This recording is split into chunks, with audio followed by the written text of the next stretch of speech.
Hi everyone, நான் பிரவீன் பேசுகிறேன். இந்த வீடியோவில் வந்து தமிழ்நாடு மெடிக்கல் ரெக்ரூட்மெண்ட் போர்டு நடத்துகிற எஃப்எஸ்ஓ எக்ஸாமுக்கான இம்பார்ட்டன்ட் பாயிண்ட்ஸ் மட்டும் பார்க்க போகிறோம். அதில் வந்து பார்த்திங்க அப்படின்னா ஃபுட் பேக்கேஜிங் டெக்னாலஜி அப்படின்னு ஒரு டாபிக் இருக்குது. அந்த டாப்பிக்கில் என்னென்ன பாயிண்ட்ஸ் இருக்கோ அந்த இம்பார்ட்டன்ட் பாயிண்ட்ஸ் மட்டும் இதில் கொடுத்துருக்கேன். ஆக்சுவலி இதே ஒரு வீடியோ வந்து முன்னாடி போட்டிருந்தேன். அதில் ஆடியோ குவாலிட்டி அவ்வளோ நல்லா இருந்திருக்காது. அது மட்டும் இல்லை, அது வந்து இங்கிலீஷில் எக்ஸ்பிளைன் பண்ணியிருந்தேன். ஸோ இந்த வீடியோ தமிழில் எக்ஸ்பிளைன் பண்ணுறேன். ஸோ ஃபஸ்ட்டு வந்து basics of food packaging technology அது என்ன அப்படிங்கிறது பார்ப்போம். இந்த வீடியோவில் பார்த்திங்க அப்படின்னா நமக்கு ஆக்சுவலி எக்ஸாம் பேட்டர்ன் வந்து எம்சிக்யூவாக தான் இருக்கும். ஆனால் நான் இந்த வீடியோவில் ஜஸ்ட் பாயிண்ட்ஸ் மட்டும் கொடுத்துருக்கேன், இம்பார்ட்டன்ட் பாயிண்ட்ஸு.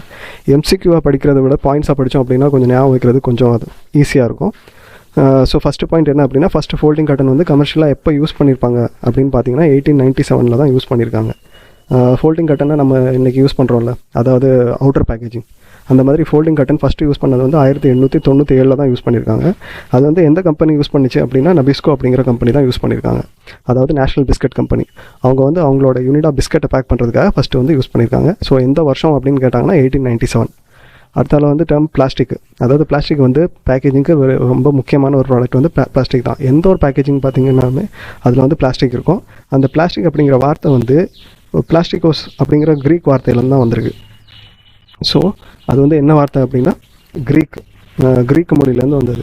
அதாவது அந்த இதில் நீங்கள் ஸ்பெல்லிங் மட்டும் இதில் கவனமாக கவனிக்கணும். பிளாஸ்டிகோஸ் அப்படின்னு கொடுத்துருப்பாங்க. 2-3 ஆப்ஷன்ஸ் கொடுத்துருப்பாங்க.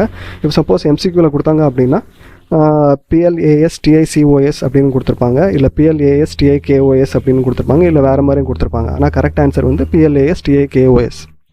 அதான் வந்து கரெக்டான ஆன்சர். அதாவது க்ரீக் வேர்ட்லேருந்து வந்த வேர்டு வந்து அந்த பிளாஸ்டிகோஸ் தான், அதாவது KOS அப்படின்ட்டு வர்றது தான். அடுத்தால சொன்ன மாதிரி அது வந்து க்ரீக் வேர்டு. அதாவது அந்த வேர்டோட அர்த்தம் என்ன அப்படின்னா, அதாவது அது வந்து மாறக்கூடியது. அதாவது நம்ம எப்படி விரும்புகிறோமோ அந்த மாதிரி அதை வந்து மோல்டு பண்ணிக்கலாம், இல்லை ஃபார்ம் பண்ணிக்கலாம். அதுதான் அதோட அர்த்தம். அதாவது to form or to grow.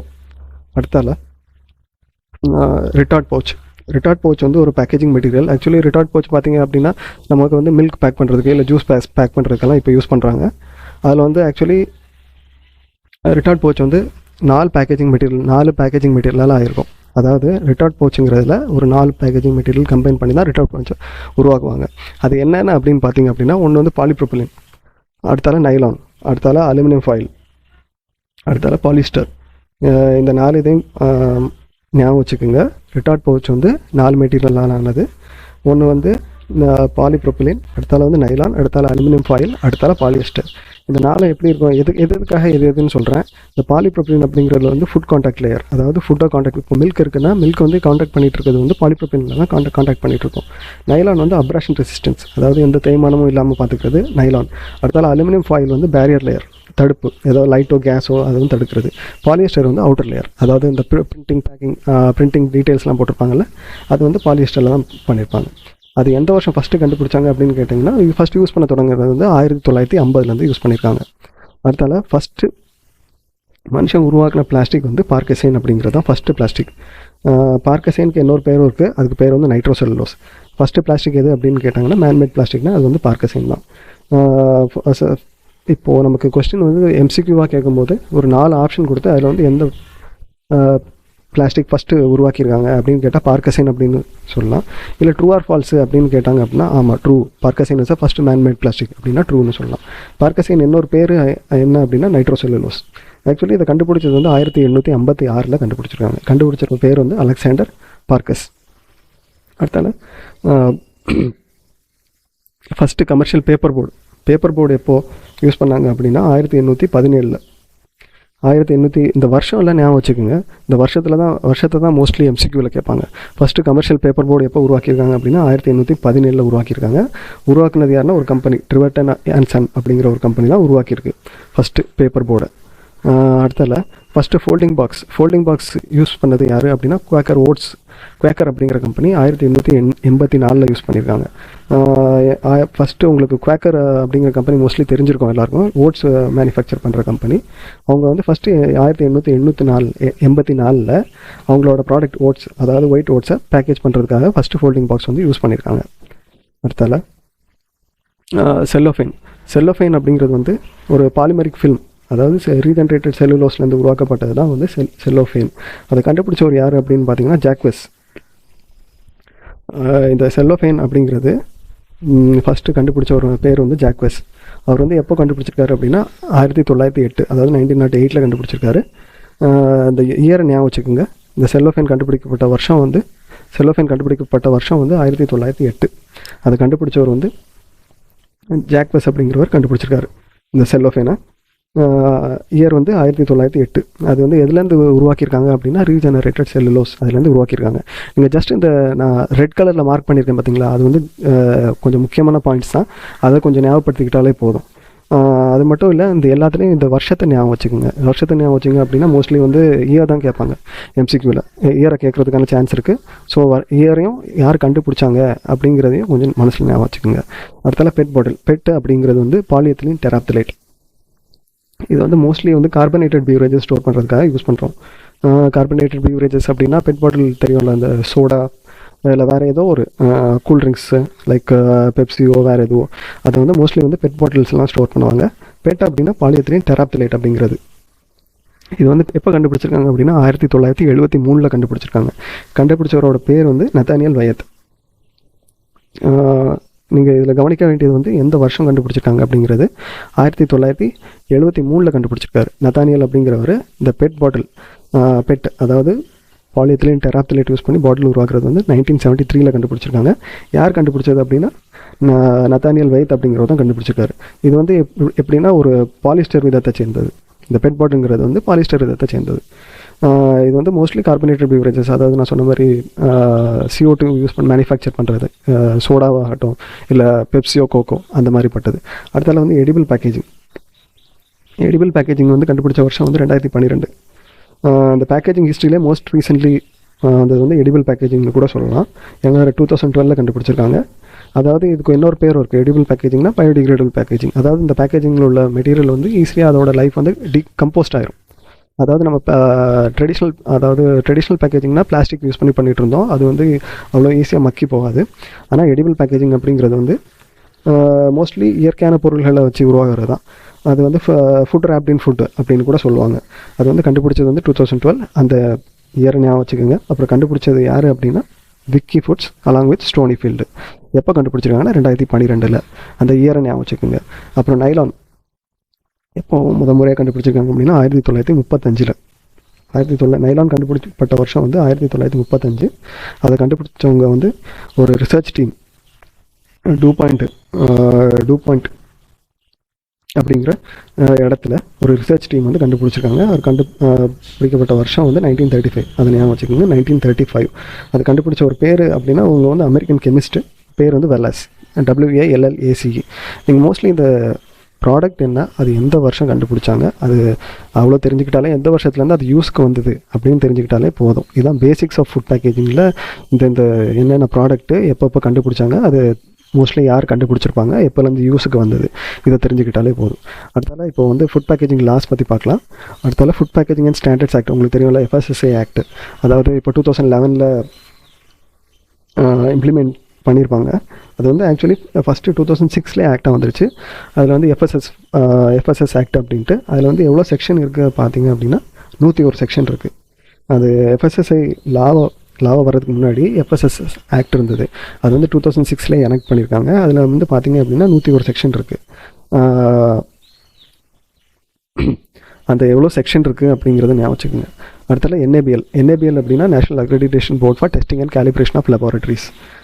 Mostly இதை MCQவில் கேட்கும்போது அதோட ஃபுல் ஃபார்ம், அதாவது NABL அப்படின்னா national accreditation board for testing and calibration of laboratories அப்படின்னு கொடுத்துட்டு இன்னும் வேறு சில இதுவும் கொடுப்பாங்க.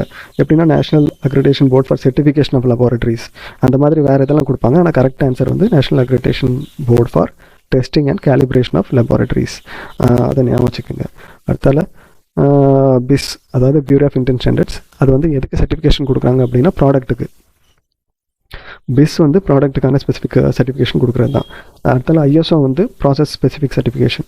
இப்போ சப்போஸ் இதை வந்து ஒரு ட்ரூ ஆர் ஃபால்ஸில் கேட்குறாங்கன்னு வச்சுக்கோங்க.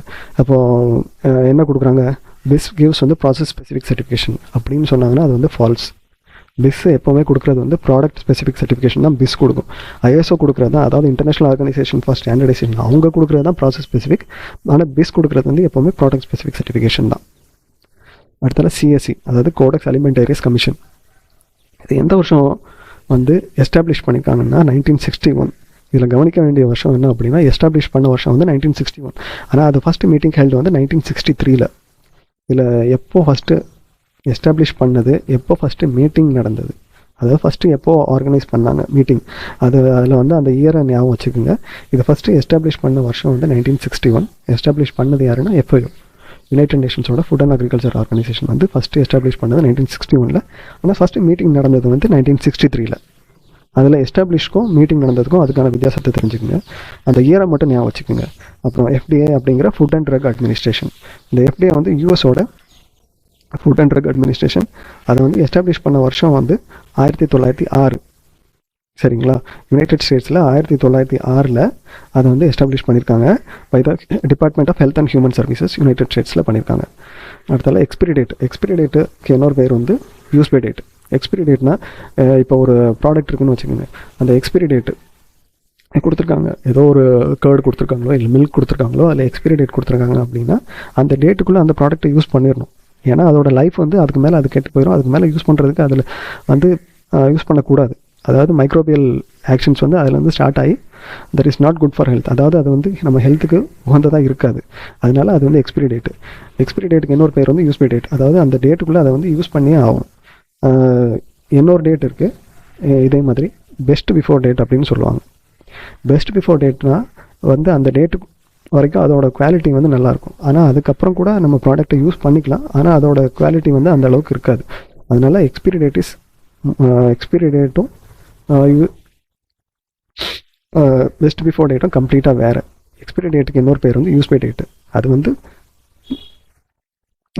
Expiry date, use by date, இது ரெண்டும் ஞாபகம் வச்சுக்கோங்க. எக்ஸ்பிரி டேட்டுக்கு இன்னொரு பேர் வந்து யூஸ் பை டேட்டு. அப்புறம் பெஸ்ட் பிஃபோர் டேட்டு அது வந்து வேறு. அப்புறம் ஃபுட் பேக்கேஜிங் மெட்டீரியல், என்னென்ன மெட்டீரியல் யூஸ் பண்ணுறாங்க அப்படின்ட்டு பார்க்கலாம். The edible packaging material is made from protein and carbohydrate sources. நான் ஏற்கனவே சொல்லியிருந்தேன், எடிபிள் பேக்கேஜிங் மெட்டீரியல் 2012 கண்டுபிடிச்சிருந்தாங்க அப்படின்னு சொல்லியிருந்தேன். அந்த எடிபிள் பேக்கேஜிங் மெட்டீரியல் அதாவது அது வந்து நேச்சுரல் சோர்ஸ்லேருந்து தான் மோஸ்ட்லி வந்து உருவாக்குவாங்க.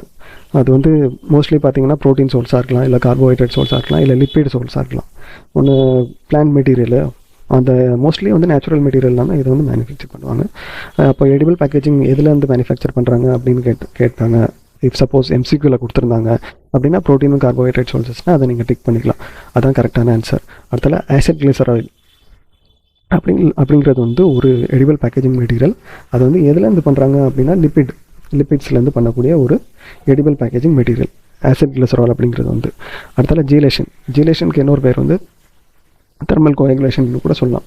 ஜீலேஷன் வந்து தெர்மல் கோஆகுலேஷன் அப்படின்னு சொல்லலாம். அடுத்தால cohesive forces between polymer is responsible for the barrier properties of the film. ஒரு ஃபில்மோட பேரியர் ப்ராப்பர்ட்டிஸுக்கு காரணமாக இருக்கிறது வந்து கோசிவ் ஃபோர்சஸ். இதோட ஃபில்முக்கு அதாவது ஒரு பாலிமரில் இருக்க cohesive forces between polymer is responsible for the barrier properties of the film. ஒரு ஃபில்மோட பேரியர் ப்ராப்பர்ட்டிஸ் காரணமாக இருக்கிறது வந்து கோசிவ் ஃபோர்சஸ். அடுத்தால ஆடசிவ் ஃபோர்சஸ். ஆடசிவ் ஃபோர்சஸ் வந்து ஃபிலிமெண்ட் சப்ஸ்ட்ரேட்டுக்கு வரும். நல்லா ஞாபகம் வச்சுக்கோங்க. ஆடசிவ் ஃபோர்சஸ் அப்படிங்கிறது வந்து ஃபிலிமெண்ட் சப்ஸ்ட்ரேட். இது வந்து பேசிஸாக இருக்கும், அதாவது அடிப்படையாக இருக்கும். அதே இது இங்கே கோசிவ் ஃபோர்சஸ் பார்த்திங்க அப்படின்னா பாலிமருக்கு இருக்கும். இங்கே கோசிவ் ஃபோர்சஸ் அப்படின்னு பார்த்தீங்க அப்படின்னா பாலிமருக்கு இருக்கும். ஆடசிவ் ஃபோர்சஸ் அப்படின்னு பார்த்தீங்கன்னா ஃபிலிமெண்ட் சப்ஸ்ட்ரேட்டுக்கு இருக்கும். அடுத்தால கம்போஸ்டபிலிட்டி வந்து என்ன அப்படின்னா, அதாவது ஒரு பேக்கேஜ், ஏதோ ஒரு பேக்கேஜிங் மெட்டீரியல் இருக்குது. அந்த பேக்கேஜிங் மெட்டீரியல் அதோட லைஃப் எப்போ எண்ட் ஆகுது, அதோட லைஃப் எண்ட் ஆகணும். அதாவது நம்ம யூஸ் பண்ணி முடிச்சிட்டோம் அப்படின்னா அது வந்து ஒன்றில் டீக்ரேட் ஆகி நெக்ஸ்ட் ஸ்டேஜுக்கு போகணும். அதுதான் வந்து கம்போஸ்டபிலிட்டி. ஆனால் பிளாஸ்டிக்ஸுக்கு வந்து கம்போஸ்டபிலிட்டி இல்லை. அதோட லைஃப் வந்து எண்ட் ஆகாது. சப்போஸ் நம்ம இப்போ மண்ணுக்கு கீழே புதைச்சாலோ இல்லை எரிச்சாலோ அது வந்து லைஃப் எண்ட் ஆகாது. அது வந்து என்விரான்மெண்ட் பொல்யூஷனுக்கு தான் காரணமாகும். ஆனால் அந்த எடிபிள் பேக்கேஜிங்க்கு வந்து கம்போஸ்டபிலிட்டி இருக்குது. கம்போஸ்டபிலிட்டி என்ன அர்த்தம் அப்படின்னா, எப்போ ஒரு பேக்கேஜிங் மெட்டீரியல் அதோட லைஃப் முடியுதோ அதுதான் கம்போஸ்டபிலிட்டி. அடுத்தால நேச்சுரல் எடிபிள் பேக்கேஜிங் மெட்டீரியல் சொன்ன மாதிரி நேச்சுரல் எடிபிள் பேக்கேஜிங் மெட்டீரியல் வந்து கம்போஸ்டபிலிட்டி வந்து அதிகமாக இருக்கும். இப்போது அதாவது நேச்சுரல் எடிபிள் பேக்கேஜிங் சொன்ன மாதிரி இந்த கார்போஹைட்ரேட், ப்ரோட்டீன், லிப்பிட் அதுலேருந்து பண்ணுற மெட்டீரியலுக்கு வந்து கம்போஸ்டபிலிட்டி வந்து ஹையாக இருக்கும், அதிகமாக இருக்கும். ஸோ அதனால தான் நம்ம வந்து எடிபிள் பேக்கேஜிங் வந்து என்கரேஜ் பண்ணும், அது ஃபார் என்விரான்மெண்ட் ரீசன்ஸ்க்காக. அடுத்தது சைட்டோசான். சைட்டோசான் அப்படிங்கிறது வந்து polymer based packaging material. Chitosan அப்படிங்கிறது வந்து பாலிமர் பேஸ்ட் பேக்கேஜிங் மெட்டீரியல். அதுக்கு வந்து ஆன்டிஃபங்கல் ப்ராப்பர்ட்டிஸ் இருக்குது. ஆன்டிஃபங்கல் ப்ராப்பர்ட்டிஸ்னால் அதில் வந்து மாய்ஸ்சர் ரெசிஸ்டன்ட் இருக்குது, மாய்ஸ்சர் ரெசிஸ்டன்ட், அப்புறம் ஆன்டிஃபங்கல் ப்ராப்பர்ட்டிஸும் இருக்குது சைட்டோசானுக்கு வந்து. அடுத்தால biobased packaging material has a higher resistant to oxygen. Biobased packaging material அதாவது நேச்சுரல் சோர்சஸ்லேருந்து பண்ணுற இது வந்து அதுக்கு வந்து ஆக்சிஜன் பெர்மிபிலிட்டிக்கு நல்லா ரெசிஸ்டண்ட்டாக இருக்குது. அதாவது ஆக்சிஜன் உள்ளே போகாத மாதிரி தடுக்கிறதுக்கு அது பயோபேஸ்ட் பேக்கேஜிங் மெட்டீரியலுக்கு அதாவது அதை கெப்பாசிட்டி இருக்குது அப்படின்னு சொல்ல வரேன். அடுத்தால பாலிஹைட்ராக்சி பியூட்ரேட். இது வந்து used us and food grade packaging material for snacks and try product. இப்போது பிஹெச்பி அப்படின்னு கொடுத்துட்டு அதோட எக்ஸ்பேன்ஷன் என்ன அப்படின்னு கேட்டாங்க அப்படின்னா பாலிஹைட்ராக்சி பியூட்ரேட். அந்த ஸ்பெல்லிங் கரெக்டாக பார்த்துங்க. Polyhydroxy butyrate. ஒன்றில் வந்து பாலிஹைட்ராக்சி பியூட்லின் இல்லை வேறு பியூட்லின் பியூட்ரேட் அந்த மாதிரி கொடுத்தாங்கன்னா கரெக்ட் இல்லை. ஆன்சர் வந்து பாலிஹைட்ராக்சி பியூட்ரேட், அதான் கரெக்ட். பிஹெச்பியோட எக்ஸ்பேன்ஷன் அதான். வெறும் பிஹெச்பி ஸ்டாண்ட்ஸ் ஃபார் அப்படின்னு கொடுத்துட்டு 4 MCQ கூட கொடுக்குறதுக்கு சான்ஸ் இருக்குது. ஸோ பிஹெச்பி அப்படின்னா பாலிஹைட்ராக்சி பியூட்ரேட். அது வந்து மோஸ்ட்லி எதுக்காக யூஸ் பண்ணுவோம் அப்படின்னா ஸ்நாக்ஸுக்கும் ட்ரை ப்ராடக்ட்ஸுக்கும் பேக்கேஜ் பண்ணுறதுக்காக நம்ம மோஸ்ட்லி யூஸ் பண்ணுறோம். அடுத்தால யூரோப்பியன் கமிட்டி ஃபார் ஸ்டாண்டர்டைசேஷன். அதோட அது வந்து எதுக்காக ரெஸ்பான்சிபிலிட்டி இருக்குன்னா இந்த கம்போஸ்டபிலிட்டி சொன்னேன்ல, அதாவது ஒரு பேக்கேஜிங் மெட்டீரியலோட கம்போஸ்டபிலிட்டி, அந்த கம்போஸ்டபிலிட்டி உள்ள ஸ்டாண்டர்ட்ஸை வந்து நிர்ணயிக்க, அதாவது செட் பண்ணுறதோட அவங்க வேலை தான் வந்து சென்னோட வேலை. அதான் யூரோப்பியன் கமிட்டி ஃபார் ஸ்டாண்டர்டைசேஷன். அப்போ இப்போ சிஎன் அப்படின்னு கொடுத்துட்டு அதோட எக்ஸ்பென்ஷன் கூட கேட்குறதுக்கு சான்ஸ் இருக்குது. அப்படி கேட்டாங்க அப்படின்னா யூரோப்பியன் கமிட்டி ஃபார் ஸ்டாண்டர்டைசேஷன், சென்னோட ஃபுல் ஃபார்ம் வந்து யூரோப்பியன் கமிட்டி ஃபார் ஸ்டாண்டர்டைசேஷன். அதான் வந்து responsible for the preparation of certain standards and compostability. So அவங்க தான் வந்து இதில் உள்ள ஸ்டாண்டர்ட்ஸ் எல்லாம் செட் பண்ணுறது அவங்க தான். The primary packaging for butter is usually parchment paper. பட்டரை வந்து மோஸ்ட்லி எதில் பேக் பண்ணுவாங்க அப்படின்னு பார்த்தீங்கன்னா பார்ச்மெண்ட் பேப்பரில் தான் பேக் பண்ணுவாங்க. பார்ச்மெண்ட் பேப்பர் இல்லைனா அலுமினியம் ஃபாயில், இது ரெண்டும் மிக்ஸ் பண்ணி கூட, அதாவது ரெண்டும் லேமினேட் பண்ணி கூட பண்ணுவாங்க. அலுமினியம் ஃபாயில் மோஸ்ட்லி 40 மைக்ரான்ஸ் அந்த ரேஞ்சில் இருக்குது. டு கிரீஸ் ப்ரூஃப் பேப்பர், ஒன்றில் பார்ச்மெண்ட் பேப்பராக இருக்கும், அதோட பேக்கேஜிங் வந்து எதில் ஒன்றில் பார்ச்மெண்ட் பேப்பராக இருக்கும், இல்லை aluminium foil laminated to grease proof paper கூட இருக்கும். மோஸ்ட்லி வந்து பட்டரோட பேக்கேஜிங் வந்து இந்த மாதிரி தான் பண்ணுவாங்க. ஸோ பட்டரோட பேக்கேஜிங் மெட்டீரியல் எது அப்படின்னு கேட்டாங்கன்னா அதில் ஆப்ஷன்ஸில் பார்ச்மெண்ட் பேப்பர் இருந்தாலும் நீங்கள் டிக் பண்ணலாம், இல்லை parchment paper or aluminium foil along with grease proof paper அப்படின்னு இருந்தால் கூட நீங்கள் டிக் பண்ணிக்கலாம். அடுத்தால ஓரியன்டட் பாலிப்ரொப்ளின், அதாவது ஓபிபி எதுக்கு யூஸ் பண்ணுவாங்க அப்படின்னா வந்து பிஸ்கெட்ஸ் பேக் பண்ணுறதுக்காக யூஸ் பண்ணுவாங்க. ஜஸ்ட் ஓபிபி மட்டும் இல்லை, OBB in combination with polyethylene, அதாவது பாலிஎத்திலீன் கூட கம்பைன் பண்ணியும் பண்ண சான்ஸ் இருக்குது, இல்லை வேறு மெட்டீரியல்ஸ் கூட கம்பைன் பண்ணியும், அதாவது லேமினேட் பண்ணி கூட பண்ணுவாங்க. ஆனால் மோஸ்ட்லி யூஸ்ட் மெட்டீரியல் வந்து ஓபிபி ஃபார் பிஸ்கெட் பேக்கேஜிங், அதை ஞாபகம் வச்சுக்கோங்க. அடுத்தால polypropylene is a food contact layer in retort pouches. இது முன்னாடியே சொல்லியிருப்பேன் அப்படின்னு நினைக்கிறேன். அதாவது ரிட்டார்ட் பவுச் இருக்குது அப்படின்னா அதனோட ஃபுட் கான்டாக்ட் லேயர் என்ன அப்படின்னா பாலிப்ரொப்ளின் தான் ஃபுட்டை வந்து டச் பண்ணிகிட்டு இருக்கோம் ஒரு ரிட்டார்ட் பவுச்சில். அடுத்தால டெட்ரா பேக். ஒரு டெட்ரா பேக்குக்கு வந்து 6 லேயர் இருக்கும். ஒரு டெட்ரா பேக்கு 6 லேயர்ஸ் இருக்கும். அந்த 6 டெட்ரா பேக் வந்து மோஸ்ட்லி பார்த்தீங்க அப்படின்னா யூஸ் பண்ணுறது நம்ம ஏற்கனவே சொன்ன மாதிரி சொல்லியிருப்பேன் போன ஸ்லைடில், ஒரு மில்கில் யூஸ் பண்ணுவோம், இல்லை வந்து பிவரேஜஸ் ரீசெண்ட் டைம்ஸில் வந்து அதை யூஸ் பண்ணுவோம். அந்த டெட்ரா பேக்குக்கு வந்து எத்தனை லேயர்ஸ் இருக்குது அப்படின்னு பார்த்தீங்கன்னா 6 லேயர்ஸ் இருக்குது. அந்த 6 லேயர்ஸ் என்ன அப்படின்னா மோஸ்ட்லி பாலிஎத்திலீன் உள்ளே இருக்க லேயர், அடுத்தால பேப்பர், அடுத்தால பாலிஎத்திலீன், அடுத்தால அலுமினியம், அடுத்தால பாலிஎத்திலீன், மறுபடியும் வெளியே அவுட்டர் மோஸ்ட் இருக்கிறதும் பாலிஎத்திலீன் தான். இதில் பார்க்க வேண்டிய விஷயம் என்ன அப்படின்னா ஒரு டெட்ரா பேக்கில் ஒரு இன்னர் மோஸ்ட் லேயர், அதாவது ஃபுட் கான்டாக்டில் இருக்க லேயரும் சரி, வெளியில் இருக்க லேயரும் சரி, ரெண்டுமே பாலிஎத்திலீன் தான். பாலிஎத்திலீன் தான் மொத்தம் 6 லேயர்ஸில். அதில் வந்து 4 லேயர் வந்து பாலிஎத்திலீன், மீதி 2 லேயர் ஒன்றில் வந்து பேப்பர் வரும், இன்னொன்றில் வந்து அலுமினியம் வரும். அதை ஞாபகம் வச்சுக்கோங்க. மோஸ்ட்லி பாலிஎத்திலீன் தான். Inner most outer most layer வந்து டெட்ரா பேக்கில் வந்து பாலிஎத்திலீன் தான். அலுமினியம் சொன்னேன்ல, அலுமினியம் ஒரு லேயர் வரும், பேப்பர் ஒரு லேயர் வரும்னு சொன்னேன்ல. அதில் அலுமினியம் வந்து தின்னஸ் லேயர் டெட்ரா பேக்கில் ஃபார்ம் ஆகும். அதோட அலுமினியமோட வேலை என்னென்னா பேரியர் ப்ராப்பர்ட்டிஸ், ஏதாவது தடுக்க வேலை, அதாவது கேஸ் லைட்டு, அதாவது என்விரான்மெண்ட்டில் இருக்க லைட்டு கேஸை வந்து பேரியர் பண்ணுறது தான் அலுமினியமோட வேலை. அதனால் பேப்பர் இஸ் திக்கஸ்ட் லேயர். இந்த பேப்பர் ஒரு லேயர் இருக்குன்னு சொன்னேன்ல, டெட்ரா பேக்கில் வந்து பேப்பர் தான் திக்கஸ்ட் லேயராக இருக்கும். அடுத்தால ஒயின் பேக் பண்ணும்போது அதை வந்து எப்போவுமே வந்து டிரான்ஸ்பரண்ட் பாட்டிலில் பேக் பண்ணக்கூடாது. ஒயினை பேக் பண்ணுறது டிரான்ஸ்பரண்ட் பாட்டில் பேக் பண்ணக்கூடாது. ஏன்னா அது வந்து சன்லைட்டுக்கு எக்ஸ்போஷர் ஆகும்போது அதோட ஃப்ளேவர் வந்து கெட்டு போகிறதுக்கான சான்சஸ் இருக்குது.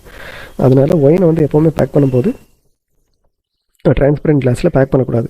அதாவது அதாவது வேறு நேச்சுரல் கலர், அதாவது ப்ரௌன் கலரோ இல்லை வேறு மாதிரி காம்பினேஷன் கலரில் இருக்கிறது தான் பேக் பண்ணுமே தவிர பாட்டில் வந்து டிரான்ஸ்பரண்ட் கிளாஸாக இருக்கக்கூடாது. ஏன்னா சன்லைட் வந்து எக்ஸ்போஷர் ஆச்சு அப்படின்னா அதோட ஃப்ளேவர் வந்து கெட்டு போகிறதுக்கு இல்லை டல் ஆகிறதுக்கு இல்லை அதில் சம் கெமிக்கல் ரியாக்ஷன் உருவாகிறதுக்கான சான்ஸ் கூட இருக்குது.